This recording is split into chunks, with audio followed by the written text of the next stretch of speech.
you wonder you reppin' the city is swamp. But if you ever enact an endeavor to hate, we will not hesitate to get raw. Not at all. In closing, let me issue this warning. I'm out the swamp, dog, meaning I'm at my best when it's storming. I'm making bull.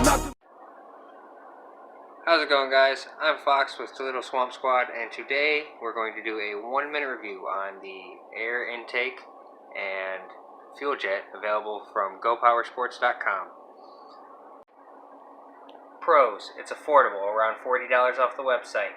It's easy to do the swap from the stock air housing and stock jet, and it is instant noticeable increase in horsepower. Cons: I can't really say that I know I have too many cons, other than the fact that with this extra sticking out, you got to be more careful. As soon as you lay it down, drop it, or sit it against something, you're going to take a chance at crushing the filter like I did. Final thoughts: 10 out of 10 would recommend. For the cost to output ratio, you'd be dumb not to buy it. This has been a 1-minute review on the Go Power Sports air intake and fuel jet upgrade kit. If you want to see more videos like this, click on the left.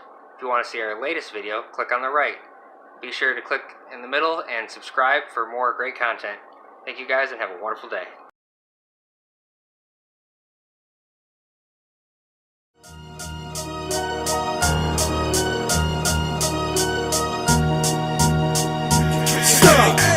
On my city, we lyrical by committee. The swamp is stomping them, you know one drama, I mean not any.